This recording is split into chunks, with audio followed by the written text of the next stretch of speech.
Okay, I bet this comment will not be discussed with Frank. Please have a debate with me. Uncause, first cause, or what is God? Frank has no problem bringing physics into the topic by talking about Einstein, for example. So let's start with his acronym SURGE. The S stands for the second law of thermodynamics, which talks about useful work that can be done from a process that exchanges or transfers heat. But why start with the second law? The law of conservation of energy is considered part of the first law of thermodynamics and essentially says that within a closed system, total energy remains constant even if it changes form.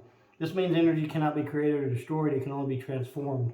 Now the E in SURGE stands for Einstein's law of general relativity, which deals with gravity. But to fully understand general relativity, we need special relativity, because special relativity explains mass. So here we have E equals mc squared, which says energy is equal to mass times the speed of light squared.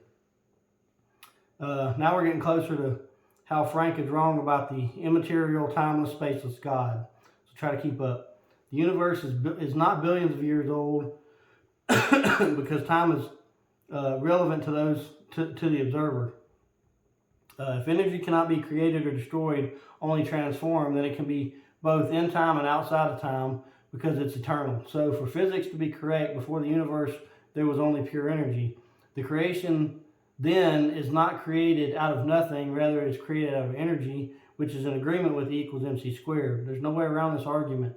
Now, because God cannot perform an illogical fallacy like creating a rock that he cannot lift, then he cannot create a thing, which is energy, that cannot be created.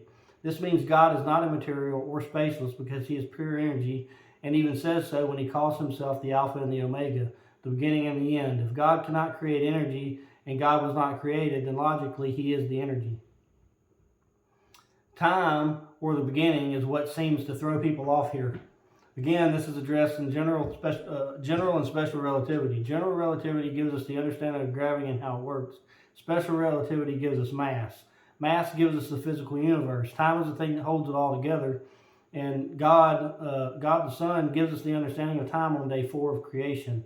The C of E equals mc squared is the speed of light in a vacuum. Now to get a speed, you must have distance over time. And for the speed of light, that is 186,000 miles per second.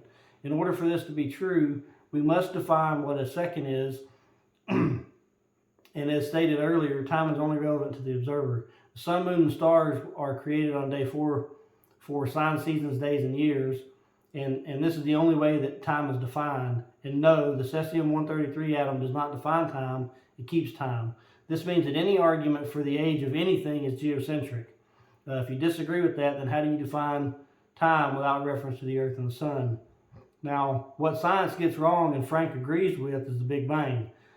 Science and almost every Christian creationist will say that the universe started to exist from nothing. According to physics, this is an illogical fallacy because energy cannot be created or destroyed, it can only be transformed, and because energy and mass are interchangeable, and physical matter only requires mass to exist, then the universe was created out of energy.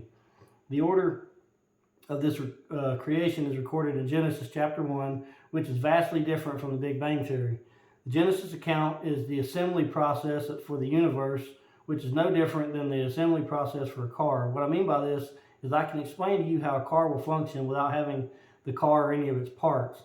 I can then order all the parts, assemble it, and show you that it works the way it's designed.